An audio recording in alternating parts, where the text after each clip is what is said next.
Okay, hello, beautiful humans, and welcome to the Stoa. Today is October 3rd. I'm Nick. And I'm Eddie. And this is our second of 21 episodes of a show that we're calling School of Coin. And today we're going to talk about Bitcoin culture, terminology, and Bitcoin elders. So the Bitcoin Stoa is a community-funded platform, and if you enjoy listening, you can support the project by sending some sats to the QR code on the homepage at bitcoinstoa.com. And with that said, let's dive into it. And maybe a good place to start is talking about the fact that Eddie and I know each other through a health network called the Foot Collective. And through that network, we're both foot nerds. And we basically act as health nodes to serve the broader community. And this community of foot nerds has a manifesto or a statement of beliefs that essentially people read before applying to become a foot nerd. And this seems to self-select a very specific type of individual and has created a really cool culture within the community of foot nerds that essentially revolves around leading by example and employing critical thinking. And so on the same note, Bitcoin's a monetary network, but it's also a community. And communities inevitably develop their own culture. So today we're going to unpack sort of our perspectives when it comes to Bitcoin culture. And maybe a good place to start is just defining the term. So Eddie, what does culture mean to you? When someone says culture, what comes to mind? Yeah, that's a good question, and probably something it's like that I think about a lot when I was younger. And thinking about it this week, I was realizing, okay, how am I going to redefine culture? So I ripped two little brief definitions that I just wanted to riff off of real quick. The first was from freedictionary.com, and it just talks about culture as the arts, beliefs, customs, institutions, and other products of human work and thought considered as a unit, so considered as a whole. And to back it up even further, I think that one of the definitions that I really like was from the online etymology dictionary. And one of the first definitions of culture that I found in that space was referring to the tilling of land, preparing the earth for crops. And that's like a Latin base. And I really think that kind of hit it on the nail for me as far as defining culture. It's an ongoing process, kind of like nature, kind of like life. It is naturally occurring, and it is created within societies. And so I think culture is unifying, and in a way, that is one of the most powerful ways that humans can connect and identify as a human race. So yeah, I don't know, that was kind of pretty broad, but it's a really exciting topic for me. And I think that especially in today's day and age, where there's so much divisiveness in our culture, that we can really start to think about these terms and kind of redefine them for ourselves and what they mean to us. Yeah, those are great definitions. And I think culture is the kind of thing that is like part of our language in modern day, but it's not often that we actually think of like, what does culture actually mean? And I think that the definition the two definitions you put there were great. And I think it's really just like, when I think of culture, I think of the knowledge, the beliefs, and the customs of a society. And those kind of emerge out of the collective consciousness of everyone in that society. And I think, regardless of whether you're intentionally trying to create a culture or not, it's creating itself. And so I think having a bit of an understanding about what culture is allows you to be essentially lead by example and embody the values that you want to see in your culture. And I think the cool thing about Bitcoin culture is I feel like a big part of the culture is actually hard-coded into the protocol where, just like that manifesto for the Footnote program, the protocol itself, the Bitcoin protocol, is essentially the self-selection criteria to bring people into this community, right? Like if you don't agree with the Bitcoin protocol or the values that it embodies, and we can talk about those, then you're probably not going to join the network. And so we almost gather this group of people that are already aligned on a certain subset of values, which sort of emerge out of the protocol. And, I think we're so early right now in Bitcoin's journey, and we're at the very start. And so every person in Bitcoin, every Bitcoiner, let's call them, is essentially helping to build the foundational culture of what this will be in future. And if you look at money as the foundational language that society is built on, the culture of the money and the values of the monetary system that we use actually embed themselves into the as values in society. And so we're like at a really important time right now where I think having these conversations about culture is really important. And so based on your definitions of culture, when someone says, what does Bitcoin culture mean to you, or explain Bitcoin culture, sort of what comes to mind there?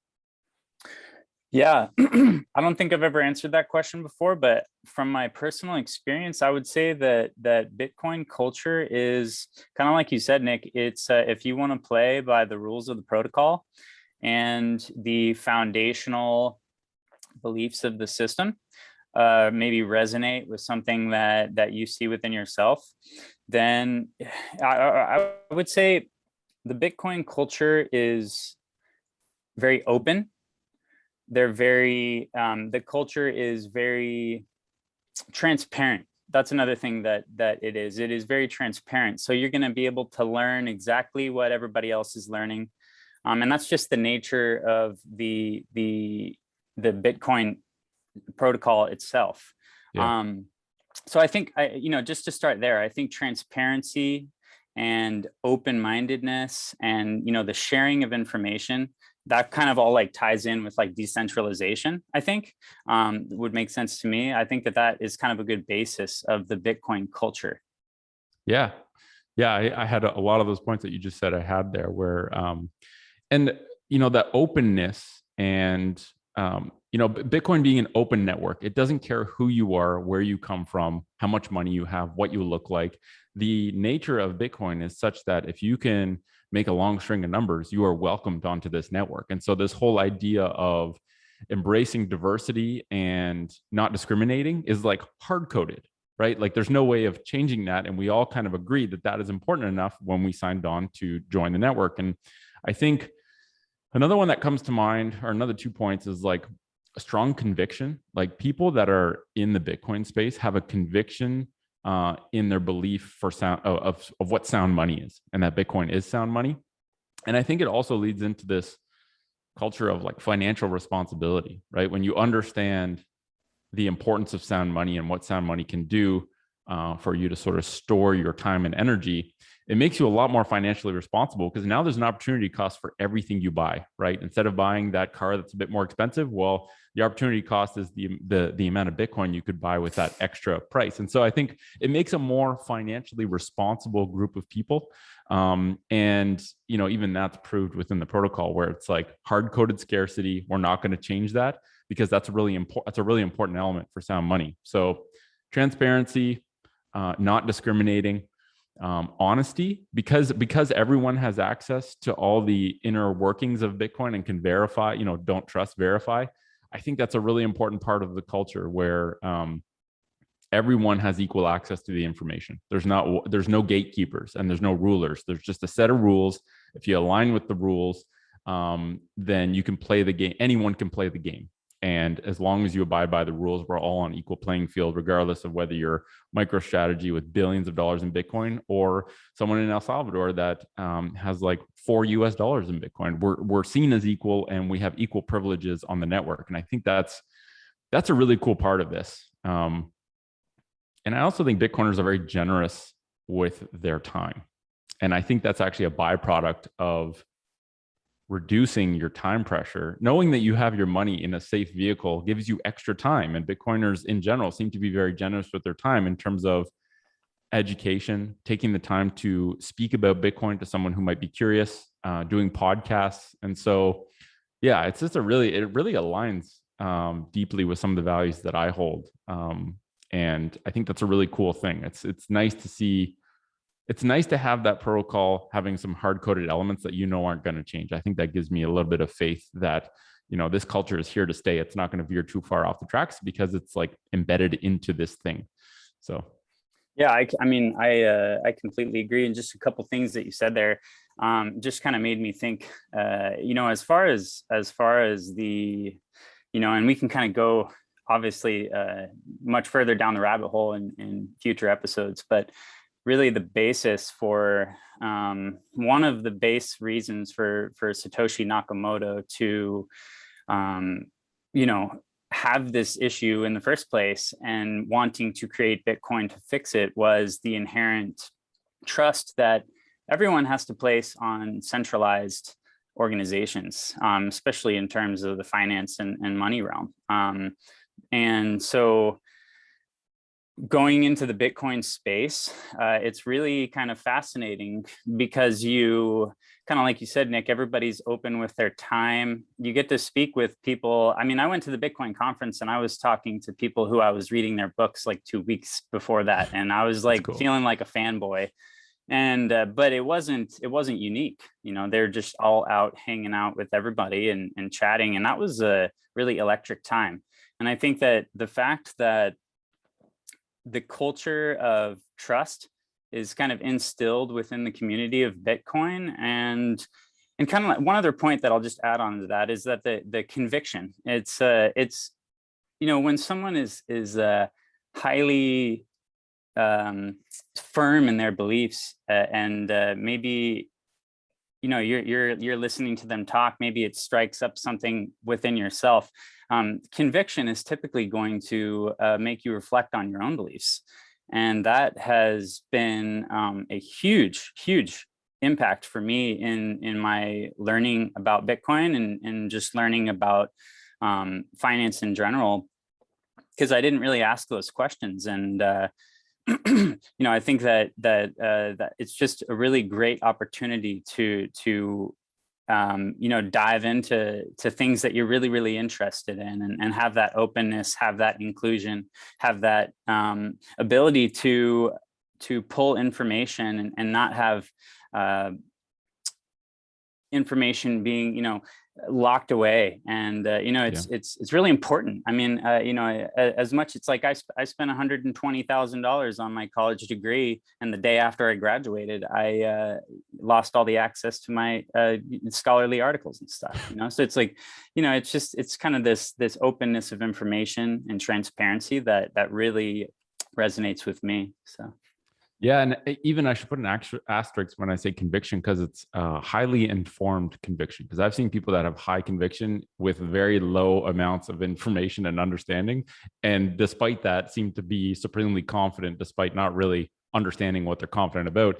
And in the Bitcoin space, it seems to be that conviction actually comes through deep understanding. Because in order to truly believe in Bitcoin, you have to understand it. In order to understand Bitcoin, you have to have a pretty deep level of learning to know it well. And you also have to basically understand money. And that's a really deep rabbit hole to go down in and of itself. And so it seems like, you know, like for me, my conviction in Bitcoin has increased as my understanding has increased. They're kind of like, they go in tandem.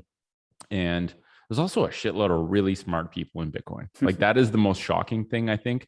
You know, whether it's like Michael Saylor, who's a freaking rocket scientist from MIT, talking about how Bitcoin is the supreme tool to store, you know, thermodynamically stable storage of energy, monetary energy, or like Jason Lowery, you know, the dude from Space Force on Twitter talking about his thesis, or just like the level of brain power of the culture of Bitcoin, of the people that are going into the Bitcoin space. Like it's astounding. And it's so cool. You know, the whole thing of like trying to be the dumbest person in the room.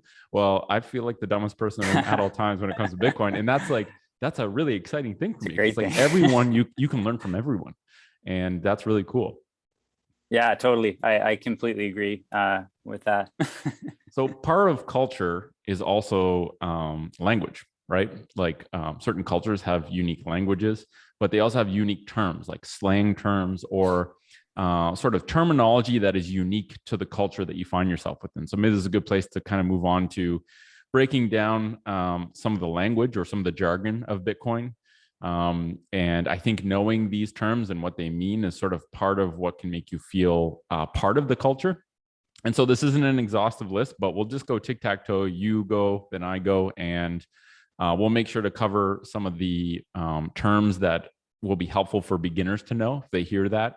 And so, yeah, let's dive into that. We'll go there for a bit, maybe go through like, I don't know, 10 or 15 terms of our choosing. and then we'll move on to elders. So I'll let you go first if you'd like to. Awesome. Yeah, I'd love to. So just thinking back on my own learning, I'm like, what were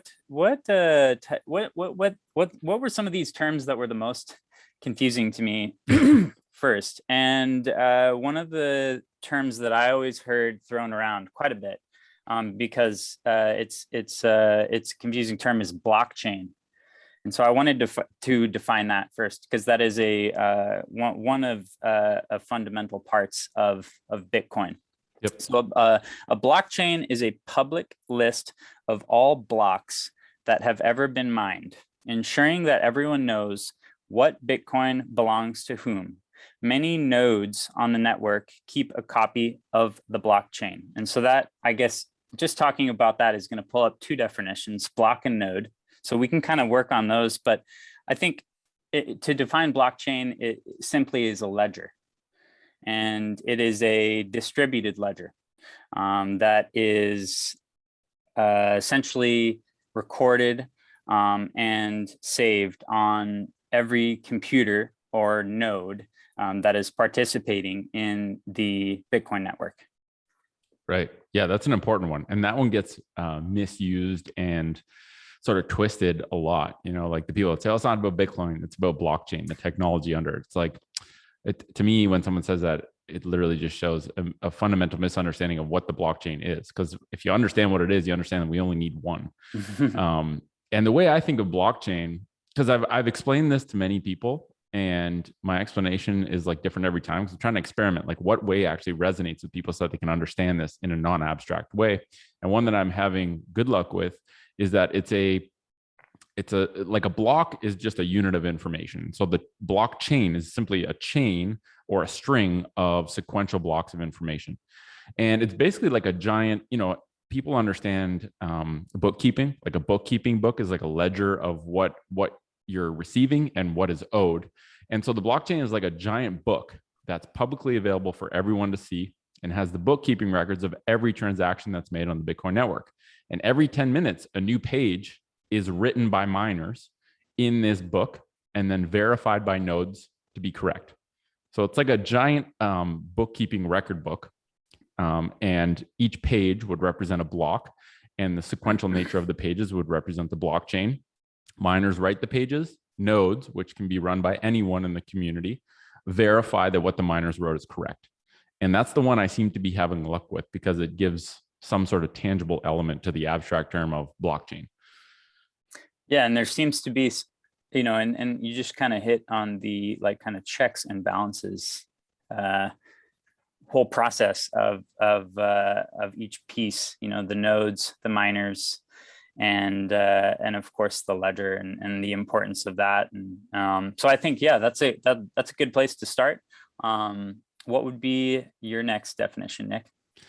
I like the term orange pill, because Nice. I kept hearing that. It's like, I kept hearing orange pill, and it was like always with a picture of like Morpheus holding two pills from the Matrix. But to orange pill someone means that basically when you open somebody's eyes to the reality that not storing your monetary energy in Bitcoin is risky. That's my definition, right? And to orange pill someone is to essentially be an advocate for Bitcoin and have an interest in showing people what they might not know. And so I like that pill. It's like I like that term. When you orange pill someone, you're essentially, it's a different way of, it's like the Bitcoin jargon way of wording. I'm teaching someone about Bitcoin. I'm trying to orange pill them. So I like that one, because I'm trying to orange pill as many people as I can, and formalize my role as an orange pillar as like one of the main things I do to make revenue in my life or to be of service to others. So yeah, I like that one. Yeah, I think it's funny because like to me, I was like, wait a second, there's a third option now. This is cool. So yeah. Well, I went and did a peyote ceremony in Costa Rica at the start of this year, and it was funny because the guy that was running it was like, people offer you the red pill or the blue pill. He's like, take the green pill. And I'm like, I'll take the green and the orange pill and blend them together. I don't know what that color makes when you blend them, but that's the pill I want. Right on. I think another term that is important for someone who is just getting started in Bitcoin is Bitcoin address. Because if you're going to purchase Bitcoin, you will most likely have an address at some point in time, whether that is a hot or cold address, and we can kind of go into that and what that means in the future. But a Bitcoin address is a string of letters, 26 to 35 letters and numbers that represent a destination for Bitcoin payments. And so that's a very unique string of letters that is unique to your address only. Yeah, that's a good one. And I think that almost brings us to a place where we should probably distinguish between like a public key and a private key, which is, your public key. And the metaphor I've been using is to email. I've been having good luck with that, where instead of, like the public key and private key can be kind of abstract for people. So the public key is the wallet address, which is what you just said, string of numbers and letters, Right. that essentially is derived from a private key, which we'll talk about in a sec, and essentially lets you receive Bitcoin, lets you receive transactions. And that public key is like your email address. So you can give it to other people. It's what people use to send you some sort of message. In this case, it's a value message instead of an informational message. And then your private key is what that public key is derived from. And that would be like your email password. So that's what you need to be able to access the emails that have been sent to you. That's the private key is what you need to be able to access the Bitcoin that's been sent to you and then be able to send that to other people. And so, maybe we should even go to wallet next, because the wallet is really what takes care of generating these things. And your wallet is essentially your interface with the Bitcoin protocol. Just like your email address is your interface to the informational protocol that is the internet. And so how are you, when someone asks, because the problem with Bitcoin is like, Bitcoin is not a coin. It's also an asset and a network. It's not, you can tell it was maybe branded by someone who wasn't a marketer, because a wallet is more of a keychain than it is an actual wallet. But when someone says, what's a Bitcoin wallet to you? How do you describe that, like in simple terms? Yeah. Gosh, it's like a wallet to me is like a digital online representation of a physical wallet. I mean, the way that I like to explain it to my parents is, and is really explaining it as, Bitcoin is similar to cash, similar to money, cash money, in the way that, you can protect it by putting it in a wallet, and by keeping it in that wallet, it's closed up and kept away. Now, there's two different types of wallets. I think two different major wallets. Now, you could go to any exchange, any place where you can buy Bitcoin, and you can purchase the Bitcoin and keep it on this exchange, and that would essentially be keeping it on their wallet. And that's that may or may not have a public key or a Bitcoin address to it. But really, how I view it and how I explain wallet is that I use cold storage, and we can jump. We'll into do a whole that. episode on wallets. We'll talk about Yeah. hot, cold, hardware, software, different features, all that kind of stuff. But let's keep it like pretty super high level right now. I guess like keep it. It's like a way to keep it to yourself. It's a way to keep it so no one else touches it. And keep it in your wallet, keep it in your pocket. Yeah. And to me, a wallet is just a piece of software that allows you to send and receive transactions. It's like you can have different types of wallets. There's wallets for different purposes.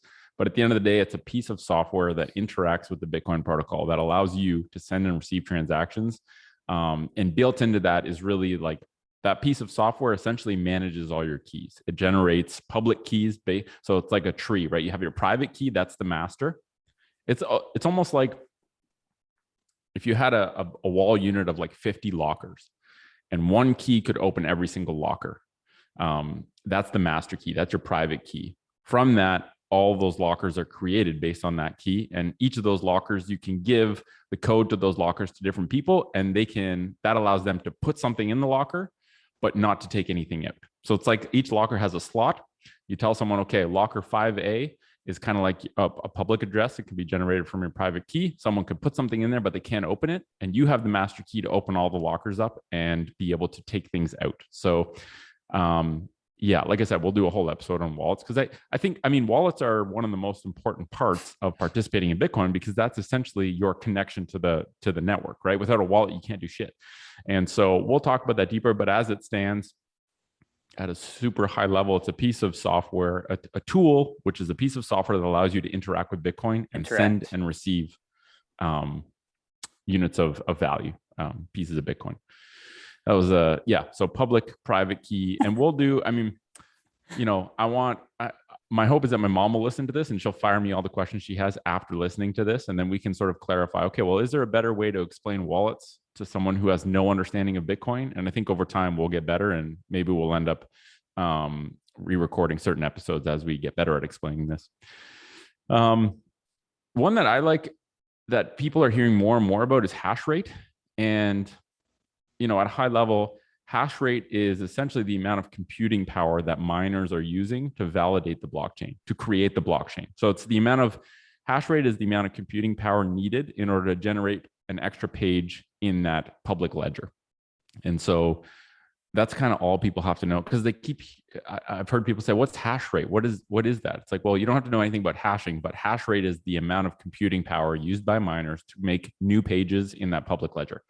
That's my favorite definition of that. Yeah, I think that's something that I'm still actually, wrapping my head around. But, the more that you learn about the mining side of Bitcoin, you can, definitely start to wrap your head around that. And it's a pretty fascinating space. I think where I want to kind of go next is, I guess, one of the fun definitions for me and for everybody out there,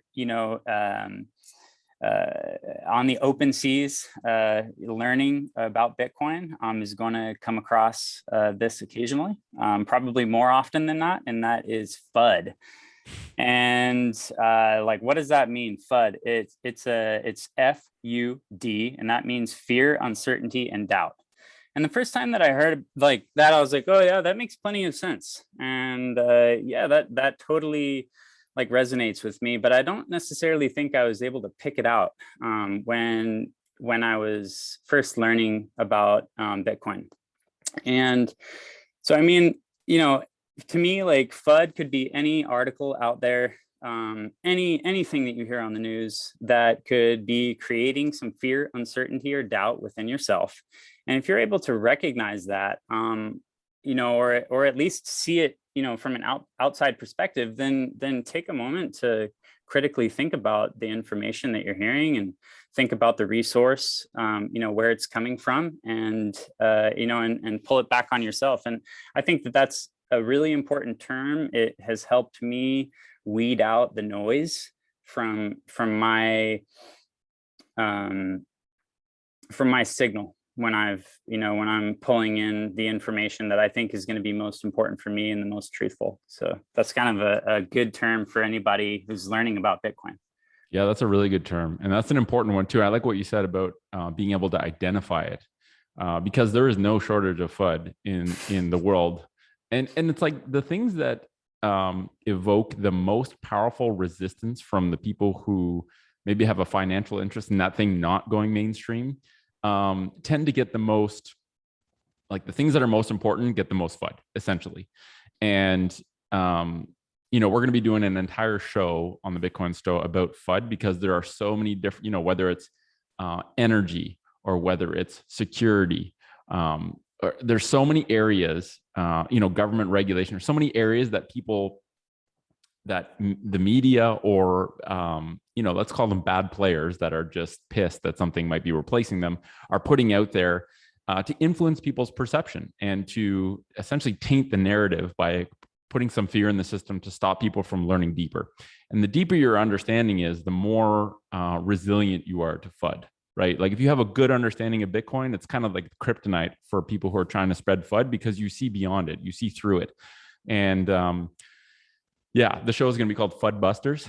And it's essentially taking a critical, because I think there's a law or principle called Brandolini's principle, where it takes an order of magnitude more energy to prove a piece of bullshit wrong than to put it out into the world. It's very easy to say, oh yeah, Bitcoin's gonna evaporate the oceans.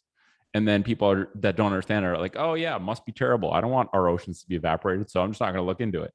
But to actually go into why that's untrue, you have to go really deep into why Bitcoin uses energy, why it's a good use of energy, why Bitcoin's energy use is not going to evaporate the oceans. And so, yeah, I think the FUD show will be good for us to get a really clear understanding of the different subsets of FUD, the different areas that fear, uncertainty, doubt is put into the world, and really take a critical thinking and highly researched perspective to basically, place it all on the table and then diffuse the bullshit, essentially. So yeah, fear, uncertainty, doubt, there is definitely no shortage of it. But the deeper your understanding is, the more immune you are to being swayed in your perception from what people are saying that is actually not based in reality or truth. So yeah, that's a really important term. Thanks for bringing that one up.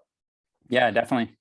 One of the ones that I like is hodl, because I hear that a lot and I identify as a hodler. So it's got a funny story. So in 2013, some drunk dude went on a Bitcoin forum and tried to write hold, but made a typo and wrote hodl. And the definition around that was essentially formed to be hold on for dear life, and is kind of like slang for avoid selling your coins despite price volatility at all costs. And I think being a hodler means when you accumulate the world's best money, you do not relinquish it. You do not send it. You do not spend it, even if the price crashes 50%. If you understand what this thing is and take a long-term mindset, then you could be a hodler. So I really like that term. Yeah, and that just like perfectly riffs off of the FUD too, because really, to be a hodler, you have to see through the FUD, and you have to, be able to make a good source of information for yourself, because we're I'm not a professional, I'm not a CFA, I don't know about energy consumption, which is a huge topic right now in Bitcoin, but I have been able to hear and read these articles that could potentially be misleading, and also locate sources in my network that I resonate with and find truth within, so that kind of speaks for itself. I guess one of the other definitions that I wanted to bring up is a sat, or a Satoshi. It's funny. That was the next one I had on my list too. I think like it's really important that everybody knows that you can buy less than a Bitcoin. You don't have to buy a whole Bitcoin. So a Satoshi is the smallest divisible denomination of Bitcoin, and that's going to be 100 million Satoshis in one Bitcoin. And so I guess that's the simplest way to explain it. And if you think about it as like as a dollar, I mean, you can really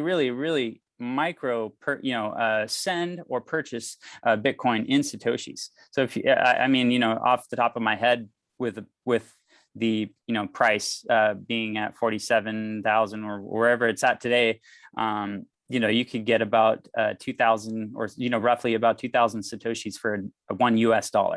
Sure. And so it's that's just for a quick comparison, just to kind of put that into perspective for someone.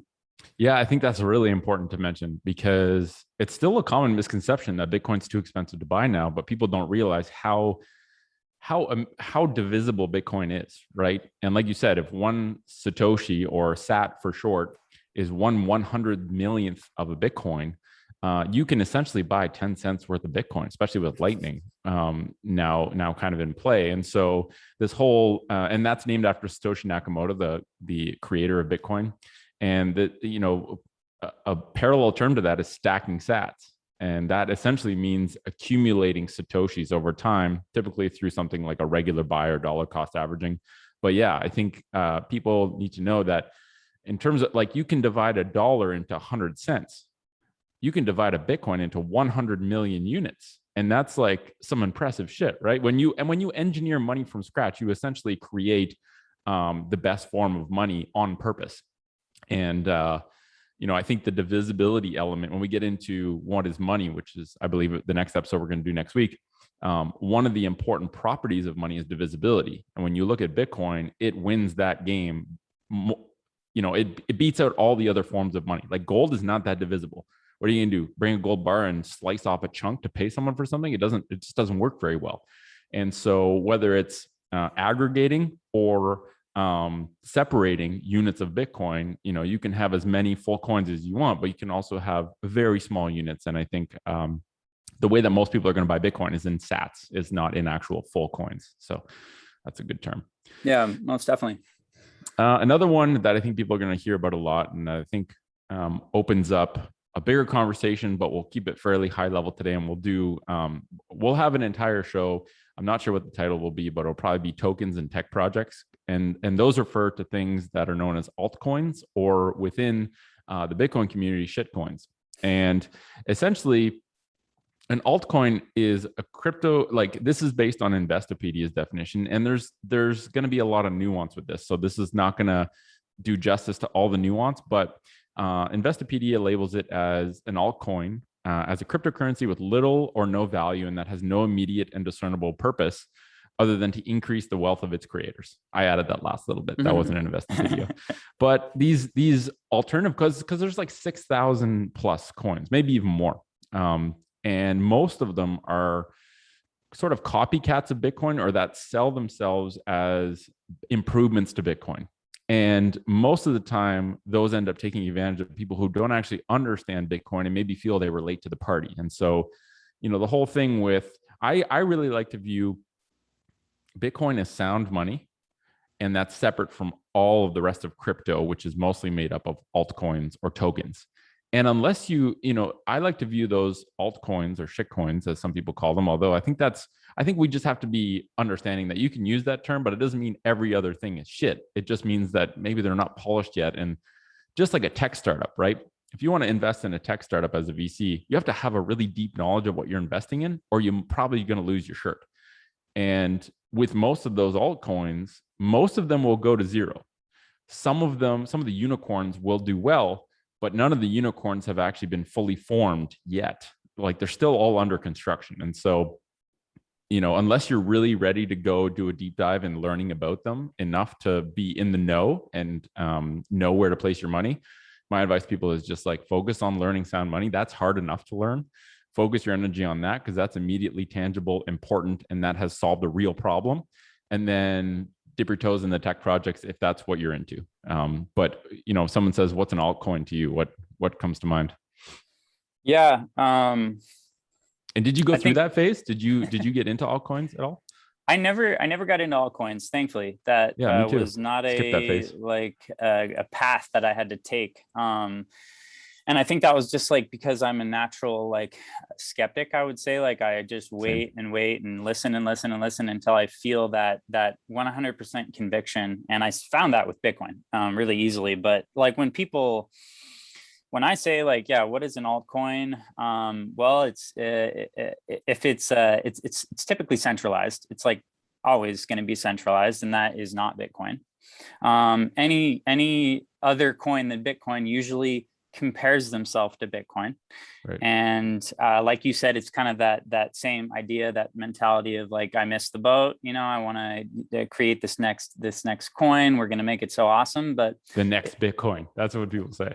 Yeah. And the thing is that the Bitcoin ecosystem has been without a centralized leader since 2010 or 2011. And so if you really think about the project itself as a creation of the community itself, and that's where the real power comes from. It's not created by anyone in particular. There's no one calling the shots. And I would love to, obviously in future episodes, we're going to dig into the immutability of Bitcoin, but that kind of is a real high level overview of how powerful it is, because it is not centralized. It is a decentralized, and every day it's becoming more decentralized. Yeah. And I think that decentralized nature of it does two really important things. Number one, because no single party or group of people control it, you don't have to trust that they're making decisions in your best interest, because we're all making the decisions together by consensus. It's a slow process, because when you're dealing with sound money, the goal is to move slow and don't break anything, because it's really important, right? Whereas the tech startup mentality is move fast and break things, like Zuckerberg says. And I think so decentralization protects you from having to trust people who are in charge and make decisions maybe that you want or don't want. But I think the more important one in the end is actually decentralization eliminates a choke point. So if there's one leader, one person that created this thing, well, if a government's pissed off that that thing is like taking away some of their power, they'll just target that person personally or in terms of the business. And it becomes a choke point where they can be told that the thing can be shut down, basically, or they can be penalized and eliminated. Whereas with Bitcoin, because it's decentralized, there's actually no choke point, right? Like, and maybe this is a good place to bring up the next term, which is a node, because the decentralization of nodes and the fact that anyone can run a node. Like I literally have a node right over there. It's a Raspberry Pi little mini computer and a solid state drive. And it was super easy to set up. And basically a node is a computer that enforces the rules of the protocol and shares data with other computers on the network. And most importantly, verifies that miners aren't breaking the rules. And so, you know, I heard a really good analogy one time that talked about mining Bitcoin as like a giant Sudoku problem. So Sudoku problems are hard to solve, takes a lot of energy to solve the Sudoku problem, but they're not that hard to verify once they're solved to make sure that they actually are solved correctly. So a node is like verifying that the Sudoku puzzle is correct, this giant Sudoku puzzle. And the miners are the ones putting computing power forward to solve the Sudoku puzzle. And so running a node really is what contributes to decentralization, because if you shut down 1,000 nodes in a country because the country doesn't like Bitcoin, there's nodes everywhere on planet Earth, and all it takes is one node to survive, and the blockchain ledger can be maintained and then shared with anyone else who wants to run a node. And I think that's really it's such a beautiful, elegant invention. Like it's so complex and nuanced, but at a high level, it's like I can run a thing that makes sure that this network is abiding by the rules that I've agreed to and that the miners aren't cheating us. And like if everyone does that, we essentially all are CEOs of our own banks that run based on the same set of rules. And that's some cool shit. Yeah, I love that. And I think, I mean, one of the coolest things for me is, and I haven't gotten to the point to where I'm running my own node yet, but that is a goal of mine in the near future. You know, being that you could like whip it up on a Raspberry Pi nowadays and the UI, which, you know, I think we talked about briefly in the last episode, is so much more streamlined that anybody can do it. It's so much easier now. With Umbrel, it was like, I was intimidated for a long time because I tried to run a node like 2 years ago. And it was as soon as command line prompt showed up, I was like, I'm out. I can't do this. I'm out of here. But Umbrel made it really easy. So if and when you do it, and we'll probably fire up a tutorial on the Stoa of just like my thoughts on the process of putting a node into life. But yeah, sorry to interrupt. Keep going. Yeah, no. And I mean, I think no worries. And I just think, you know, to really kind of like grok or like understand the power of the node is like what Nick is running right now is he has on his node is a copy of every single transaction ever made on Bitcoin, ever, from day one. And that is, so cool. It's just really crazy because if you think about it having the power to be a global monetary system, processing the, you know, just gigantic volumes of money that is in the world, it's just really, really cool that something like that can be utilized. And not only that, but the entire system can be held up on one node and then replicated off of that one node if that were the case, which, you know, I mean, I don't know the numbers at all, but there's got to be hundreds of thousands of nodes running Bitcoin all over the world. That's a guess, I guess. Yeah, I think last time I saw there was 50,000, but I don't know if that's correct. Like when we talk about, I think we should do a show at some point talking about like, what's the point of running a node? Like, why should you invest in a node? What's the importance of running a node? Why, like, what does that do for the safety of the network? What does that permit you in terms of access to information, being able to verify yourself and not trust literally anyone? But as it stands, just the fact that a non-tech savvy human like myself could put together using YouTube tutorials, a little tiny computer, plug it into the router, and it just did everything thanks to Umbrel. Shout out to Umbrel because the interface you've created. And this morning I set up a Lightning channel, and I was like, I thought I was really far away from even touching that because it seemed very daunting. Once again, with Umbrel, they just crush it. And the fact that there's so much, and this is one of the things in terms of generosity and the open nature of Bitcoin is like, there's shitloads of community forums on Umbrel because I had like tons of obstacles as I was doing this, but I was like, this is important enough. and deserves some of my time, I went into the community forums. All the questions were answered. It ended up I ended up being able to fund a channel, and I was like, wow, this is getting so much simpler in terms of the UI, like way quicker than I anticipated. And it's the reality is, like, when email first came out, you had to have a shitload of computer knowledge to be able to send an email.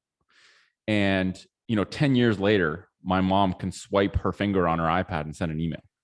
And the evolution of the user interface is actually what determines the user base, right? Because my mom couldn't use email when you needed to know like TCP/IP coding, but she can send an email when she just has to swipe her finger. So I don't think we're that far away, based on how fast Bitcoin is progressing and the infrastructure and the people working on Bitcoin. We're not that far away from my mom being like, it's actually easier and a better experience for me to have a Bitcoin wallet than it is for me to interact with my bank, because banks suck. Yeah. Like, they're just the experience. I keep being forced to interact with the legacy system, and it just reminds me, like, wow, it is so terrible, because they're just given a monopoly and they don't care about the user experience. There's no incentive to improve the user experience, because you have to go see them regardless. And all that's changing. So it's going to be interesting to see how that transition happens from legacy banking to global open banking, from with people and using software that is constantly evolving at like lightning speed. No pun intended.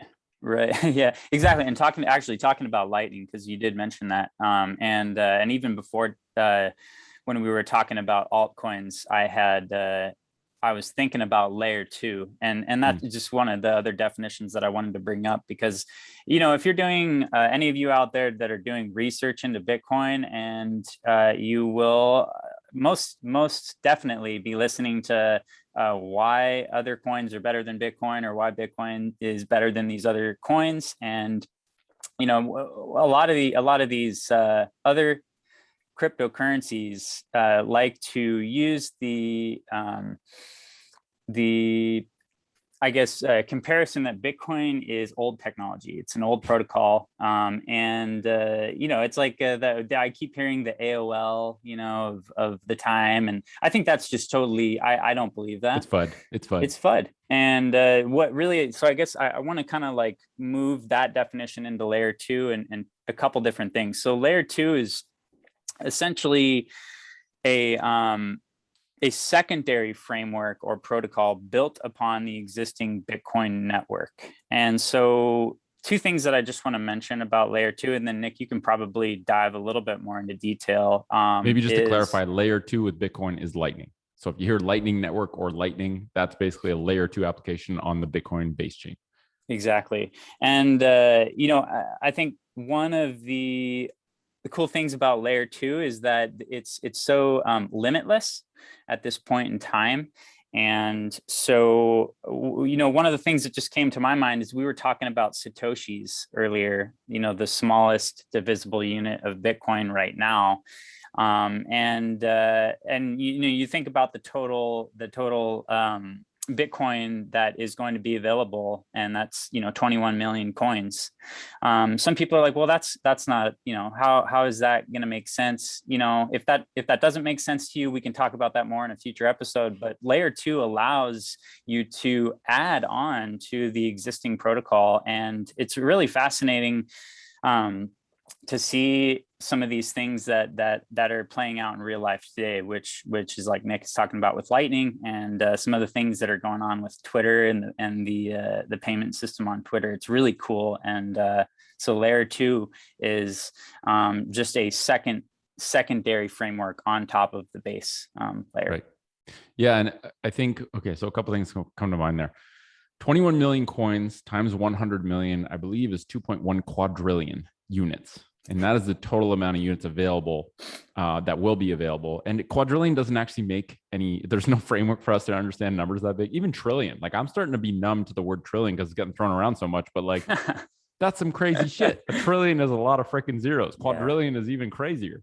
And so, yeah, like, what the two biggest criticisms of Bitcoin, and which I still hear people say, people that I have some friends that are like, they just love crypto, right? And they know a little bit about Bitcoin, but they know very little. And they're just into, whether it's NFTs or Solana or whatever.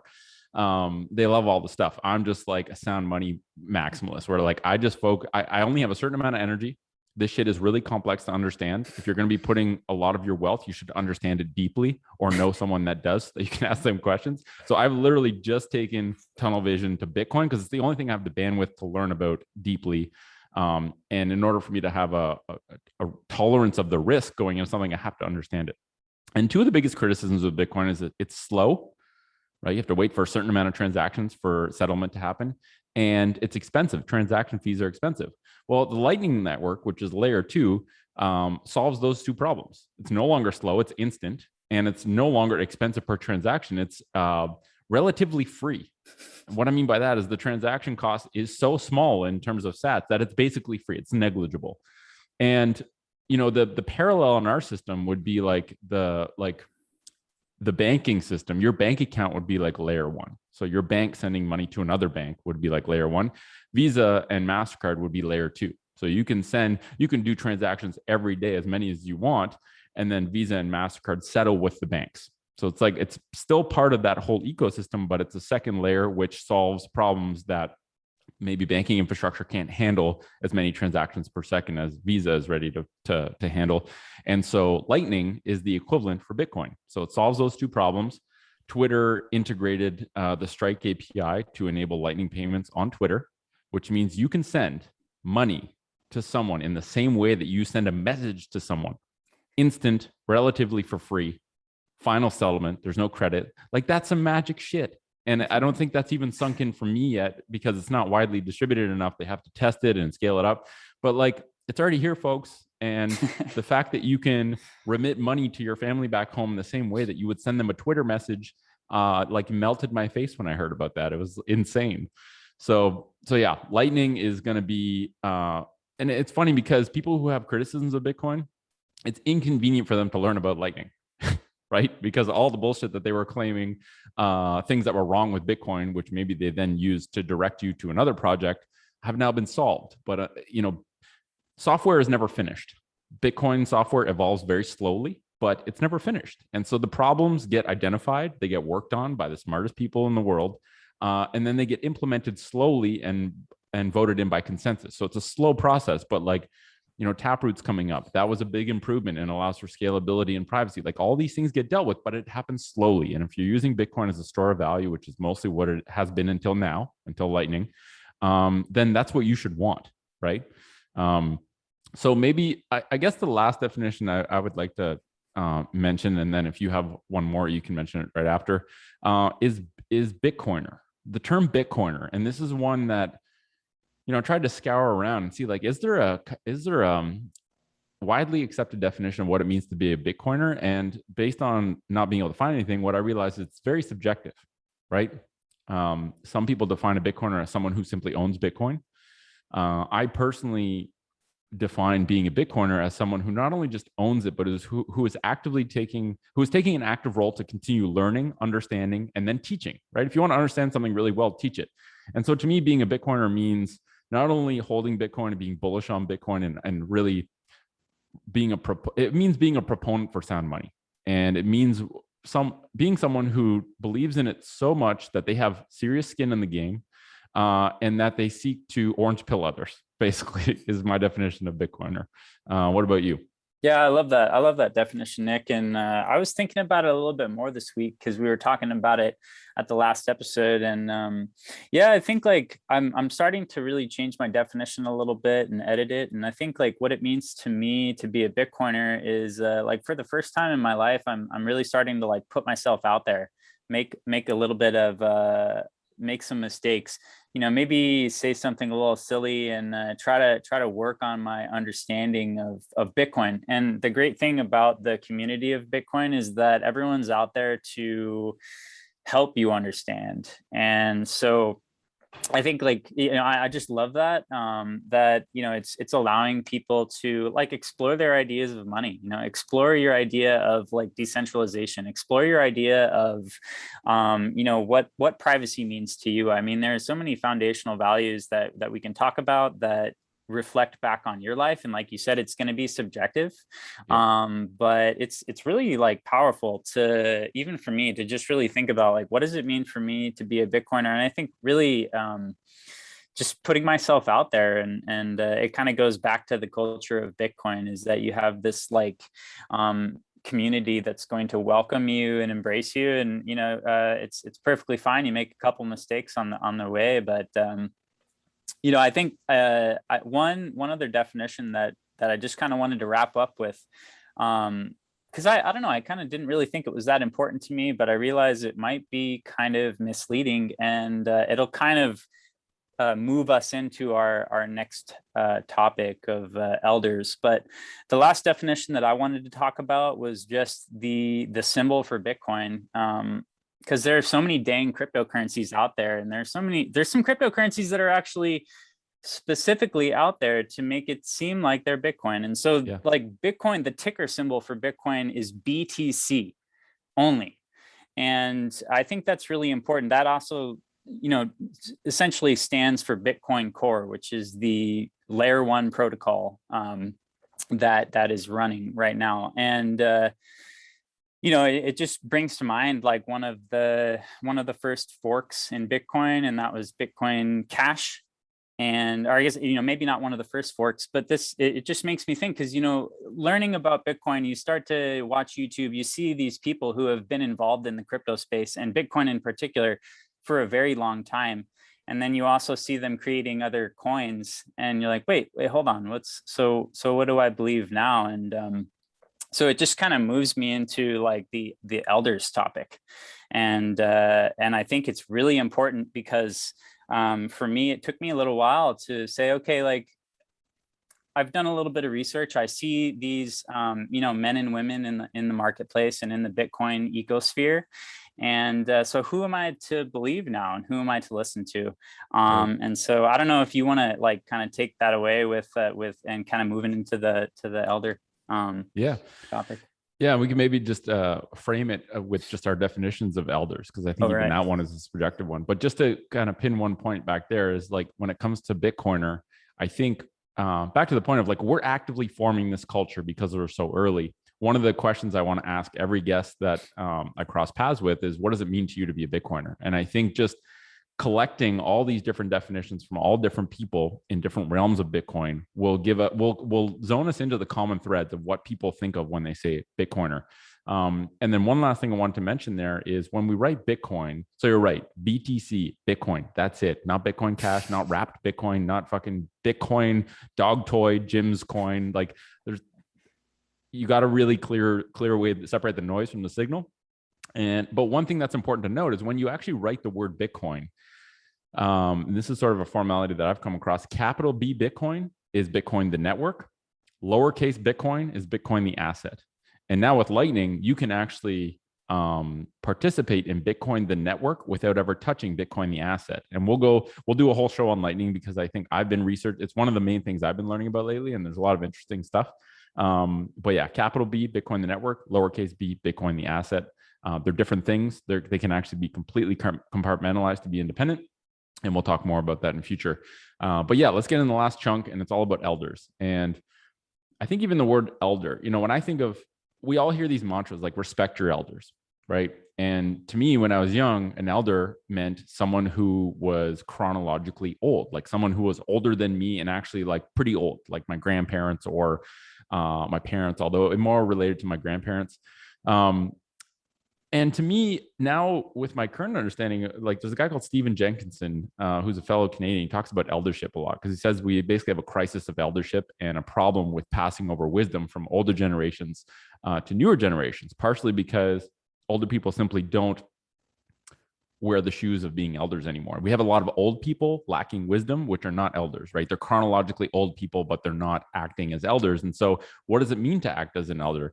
And to me, being an elder doesn't refer to your chronological age. It refers to the amount of wisdom you've gained and your willingness to share it without personal reward. So to me, an elder is like the equivalent of someone who's going to plant a vineyard, knowing that they're never going to taste the wine from those grapes, but it's important for them to do it so that future generations can drink that wine.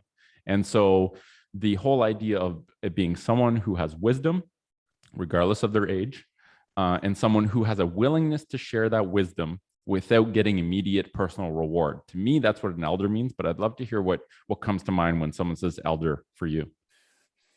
Yeah, it's so funny because like why is it always like an age thing? Yeah. I mean, I think with age, it does come wisdom, and so I think that is definitely an important thing. But yeah, I mean, I think when I think of an elder, I think of my grandparents, and somebody who has time to instill the culture that we were talking about earlier, Mm. and like kind of like you said, without any personal reward, look towards the future and kind of lay the foundation of of the community and of the culture. I think that elders are like a vital importance in society, and I really haven't really thought about that much, Nick, but it's really true that there is like a lack of eldership in today's community, and I mean that could be stemming from a whole a whole bunch of different reasons. But I think like to me the most important thing to be an elder is yeah, to be selfless and to pass on that like priceless knowledge and experience of like what it is to be human, or like what it is to be a Bitcoiner, Yeah. what it is to be a fairy, my last name. Well, it's like can be on so many different levels, but Yeah. it's vital in growing and learning. Yeah. And I think part of the crisis of like eldership, if we call it that, is embedded in the fact that societies aren't built and don't happen the way they used to, right? Like when we send our old people, our grandparents, into homes and isolate them, we're no longer cross pollinating with them, and we're not even exposed to them on a regular basis, right? Like in indigenous cultures, elders are recognized because they've earned it. They've earned the respect of their community through their wisdom and sort of the balance of how they teach and the actions they take. And I think that for the most part, like you're right, eldership does come with, as you get older, you accumulate wisdom. But if it was the case that the older you are, the more wisdom you have, we would have the wisest society ever because we have shitloads of old people. But I don't think that's necessarily true. It can be true, but it's not necessarily true. And so I think this whole idea of, I always get the picture when I hear elder of like, okay, in ancient times, hunter-gatherer times, an elder was someone who, when they spoke at the evening campfire, you listened. You listened because you knew that what they're going to say is probably really fucking important. They're probably not going to say a whole lot of words. So it's really in your best interest to tune into every word they say because they're probably not going to say it twice. It's your responsibility as a student to learn from the elder, not to be taught, but to listen. And yeah, I think forming a definition of elder was the hardest part, to try and think of who are the elders for me in Bitcoin, because like, whoa, how am I even defining elders, right? And I like what you said, where it's like cultural traditions get passed down by elders to new generations, and I think that's going to hold true in the culture of Bitcoin, where we're kind of at this early layer.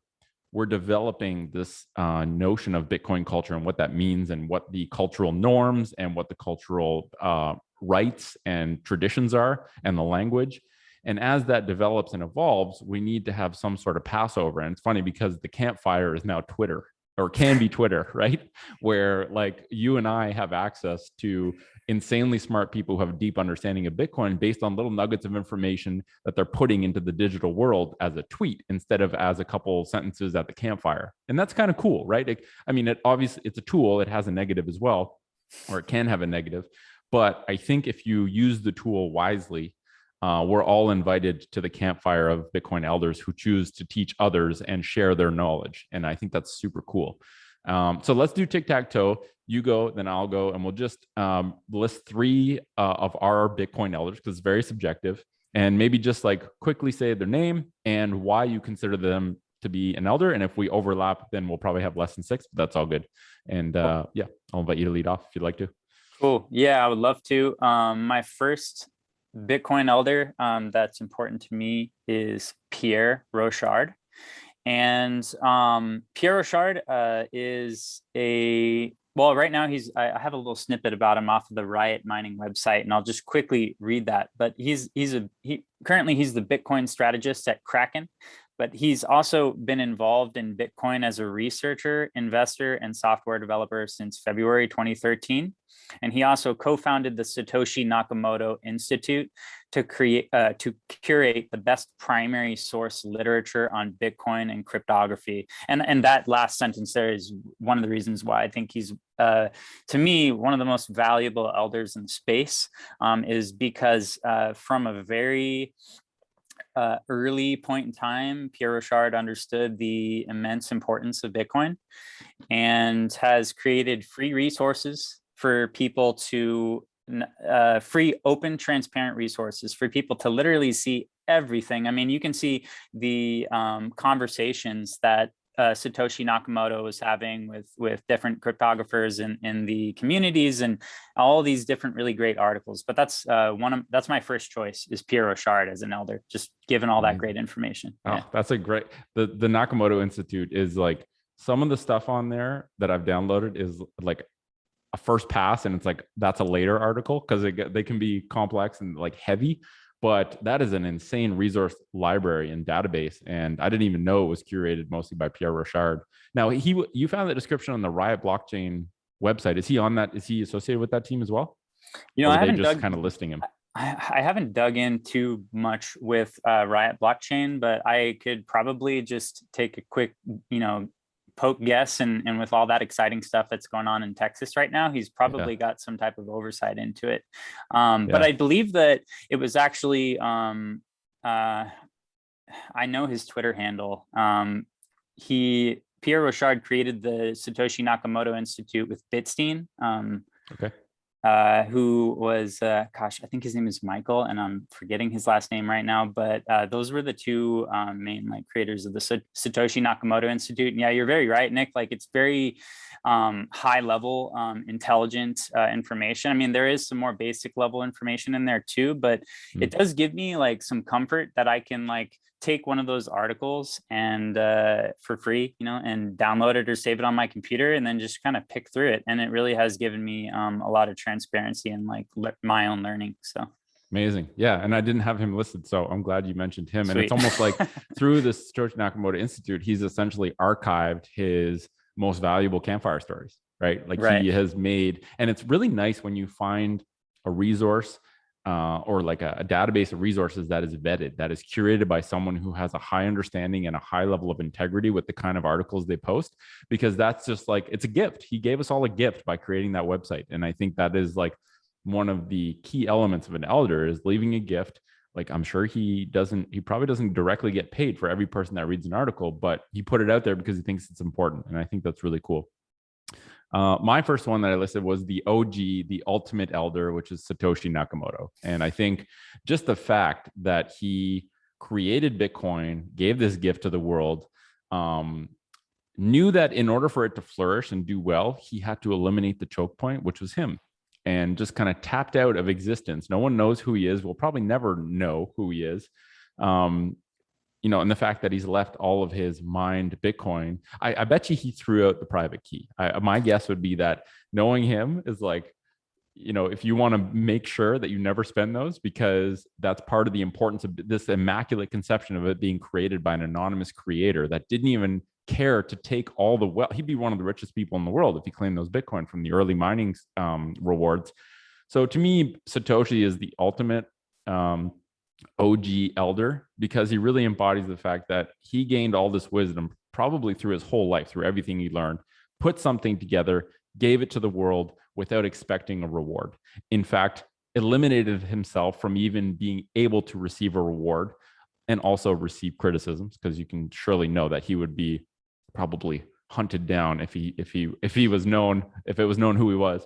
So yeah, to me, the number one elder is just Satoshi. And I really hope that, the future century, the future decades, we have statues of this unknown anonymous person. And, one thing I see once in a while on Twitter that people write is, "We are all Satoshi." And I think that's it's like V for Vendetta, everyone wears the mask, because it doesn't actually matter who did it. In fact, we're all responsible for doing it. If you run a node, you're Satoshi, right? If you own Bitcoin, you're Satoshi. If you're helping orange pill people, you're Satoshi. And I think that's a really cool part of the culture where it's not about any one person. It's radical collaboration and open communication between people, where it's like, it's not about me, it's not about you, it's about this, because this is way more important than any single one of us and all of us together, because the next millennia of humans are going to be able to use this to live in a better world. And that's like, that's some like fairy tale shit, but that's awesome. Yeah, I think that is I can't believe I didn't think of Satoshi Nakamoto, but Okay. but He's almost like the pre-elder. So, but yeah, I think to yeah, me he's an elder. yeah. I mean, it's epic, and the fact that, what really gets me is that, the more that I think about Satoshi Nakamoto, the more it's like, Satoshi Nakamoto could be a woman, it could be a man, could be a group of people, could be 100 people, could be an alien. Sure. I really like think that I'll never know, and I think that's the most beautiful thing, and that just really, I think, hits it on the point, Nick, with like your definition of being an elder, and like selflessly passing down what you think is important. Satoshi Nakamoto had a big weight on his on the shoulders of Satoshi, and he put that out there for the world and to pass that along, and in a very selfless way, where he disappeared, or he or she disappeared, and I think that is just like beautiful. Yeah, super cool. Who's your next one? I think I mean, this one might be a little bit There's no right or wrong answer. yeah. I love Max Kaiser and Stacy Herbert, and they have like created a lot of conviction for me. Cool. I really like so Max Kaiser is a broadcaster and filmmaker. He's been doing the Kaiser Report, is a financial news and analysis podcast since 2009. He's been a big proponent of Bitcoin. And his wife, Stacy Herbert, who's kind of co-hosted that show with him, along with the Orange Pill podcast, which I watch very frequently. And I just really appreciate his conviction and his belief, and his no fucks given attitude about Bitcoin and everybody else. I think it just has kind of instilled that same attitude within me. So. Powerful. Yeah. And I think everyone's going to have different elders, right? Because, back in the day, if I'm with my tribe and you're with your tribe, we have different elders, right? They embody similar principles and probably serve similar roles. But depending on where your, interweb learning journey leads you, you're going to come across different people than myself. And for me, one of the top ones that it was the first Bitcoin book I bought, and it was the first person on YouTube that I got absolutely obsessed with, tried to consume everything he created, and that's Andreas Antonopoulos. That dude has a magical way of explaining these concepts, ad lib, unscripted, in a way that is absolutely beautiful and very inspiring, actually. And so, Internet of Money, volume 1, 2, and 3, I have all those. I've listened to so many of his talks on YouTube, and he is just one of the OG elders. And he's a prime example. Like, he's not that old. But he clearly finds, and regardless of whether he gets compensated for his work or not, he's not doing it because he gets compensated. Like, all of his books are actually open source in the Creative Commons. You can literally either buy his book or you can download it for free. And I think little moves like that really are hints to me that he cares way more about the dissemination and accessibility of information than he does about financial reward. And my take is that the money you earn in life is essentially an IOU from society for value that you've put out there. And so I hope he's rich as fuck, because he has given so much value to the world in terms of the education he puts out there, the conferences that he speaks at.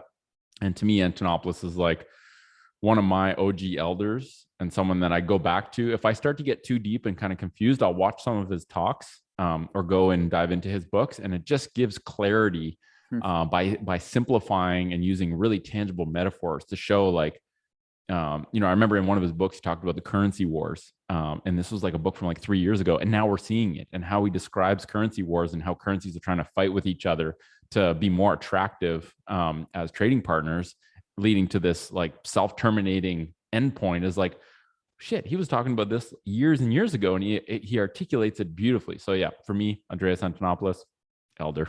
I love that. And that's an elder that I actually haven't looked into too much. I'm familiar with his name, Cool. but I'll definitely have to, because I feel like he is a very important figure, and like you said, and that's the type of person that I would honestly buy his book, because Yeah. I noticed that in the Bitcoin world is that there are many books out there that you can just literally hit download on the internet.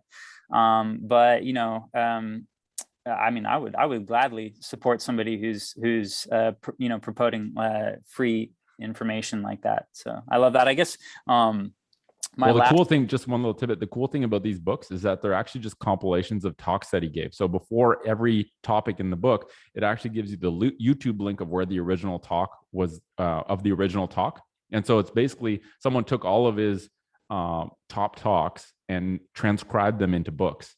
And I like the book because I can give it to people as a physical artifact. Like the Internet of Money Volume 1, I've given to so many people because I'm like, if you're into physical books, here it is. Give it back to me when you're done and let me know what you think. And I think it's really cool that it's basically just an aggregation of videos that he's done, video talks that he's done. And is always kind of cool. So yeah, just want to put that little nugget in there. I think that's even cooler, actually. Yeah.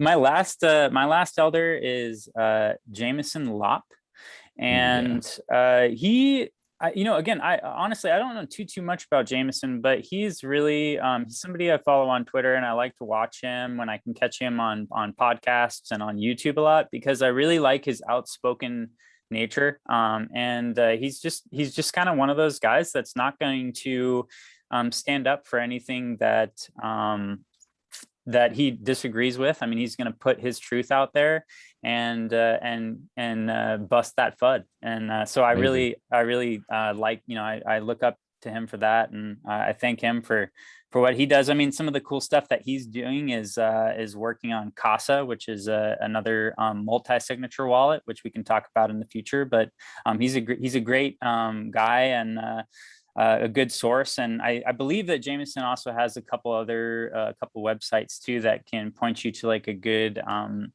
bountiful source of basic level Bitcoin information. Yeah, I think lop.net, that's like one of my favorite libraries for resources. I think it's lop.net. I have to double check. But if you just look up Jameson Lopp, I think it's the first website that shows up. And I hope to get him. It would be great to speak with him on the Stoa to hear his story, and also just talk about like what Casa is doing in terms of the protocols they're putting in place to make multi-sig more available and more user-friendly to people. So yeah, hopefully I love when you go to his website too. It's like if you shoot him an email, it says you can send me an email, use and send it here. It's a low priority, or if you pay $100, I'll give you a high priority answer. And some people look at that and they're like, oh, that's so cocky. I'm like, that's fucking smart, because if you really want to get an answer, his time is worth money.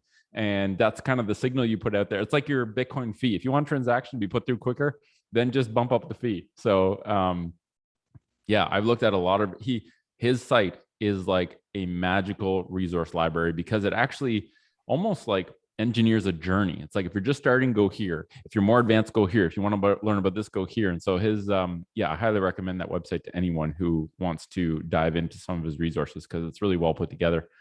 My last elder is someone who I really only came into my radar like at the end of last year. And it's Michael Saylor, because I think what he's doing, I mean, the dude doesn't need to make any money, doesn't actually need to appear on all the podcasts and do all the videos. Obviously, his company and himself hold Bitcoin. So the more valuable that asset becomes, the more like he has skin in the game. Therefore, he has a financial interest. But I think for the most part, he is incredibly generous with his time in terms of the amount and also the depth, the amount of podcasts that he's on and the amount of content he creates digitally. I read his book, The Mobile Wave, and reading that, and that was created a while ago, reading that doesn't surprise me that he's one of the OGs in Bitcoin, because like he gets it. He understands where the world is going and how things are getting dematerialized from the physical to the digital. And this is just that applied to money. And so, when I was trying to solve the problem of how do I get TFC's treasury resources that we're not spending secured and safe and not keep melting as Canadian government prints money. He was the guy that essentially open sourced the playbook for doing that for a company. And I'm so grateful for that because it is really intimidating. And he seems to just be, like I said, very generous with his time and with all the content that him and MicroStrategy are creating to put it into the world to empower companies and individuals to really understand this and feel good about really the deep-seated principles that give you that really deep conviction in what this is. And the fact that he's a freaking rocket scientist and an engineer and can explain it both in simple terms, but also in the really deep technical terms is like, he's one of my favorite people to watch because he's very high energy. He's very well balanced, very well spoken. He's not like I would say a harsh maximalist, but he doesn't let you get away with bullshit. And like if someone says something he doesn't believe in, he's like, well, that's not true. And here's why. And he says it so crisply. I'm like, holy shit, this guy's a master at dialogue. And he just knows it so deeply that it just spins off quickly for him. So yeah, I think that's a pretty good list. I'm going to look at Pierre Rochard because I've heard that name in podcasts, but I've never actually looked into his stuff. So I look forward to checking him out. Anything you want to say in closing before we wrap up in the next minute? Yeah, I just want to say Michael Saylor is an awesome choice. And he's the perfect example of someone where the amount of time spent in the space it blows away that age idea that age comes along with wisdom, because right. Michael Saylor admittedly was a critic of Bitcoin for many years and was admittedly not open-minded to it until the year 2000, which was just last year. And 2020. Yeah, 2020. What year are we in? And yeah, I mean, he's another great resource as far as instilling that deep conviction and also like bringing, like you said, that really high level knowledge, but being able to like condense it into layman's terms and really present it very well. I think Michael Saylor is awesome, and yeah, Pierre Rochard is a super great resource. He's kind of one of the main reasons why I started digging into Austrian economics, and I think you'll love checking him out as well. Very cool. Yeah, I think that's a good place to wrap up. We covered culture, we covered some terminology, and surely there's more terminology to come. And we'll try and be sensitive to the fact that School of Coin is for people who don't have a lot of understanding, if any, about Bitcoin. And so let's be sensitive to the fact that if we say a term that we haven't yet defined, let's just kind of unpack it a little bit to make sure people aren't getting confused. And yeah, thank you everyone for listening. We'll catch you next time at the Bitcoin Store for another conversation. And if you enjoy the content, you can support the project by going to bitcoinstore.com and send in a few sats, now that you know what sats are, to the QR code on the homepage. Our next episode is going to be what is money? And that's, I think, in order, and the one following that is going to be what is Bitcoin? And I think to understand Bitcoin or have context to even knowing what Bitcoin is, you have to first understand money. And so we're going to talk about the functions of money, the properties of money, what is money, what makes good money. So I'm really excited to dig into that because I've been listening to a lot of stuff from Parker Lewis and reading a lot of his articles, and he does a great job of talking about money from first principles and really simplifying a topic that affects us every single day and that we are taught nothing about in school. On purpose or not, it needs to be addressed. And so, yeah, I'm stoked for that. Thanks for watching, and we'll catch you later.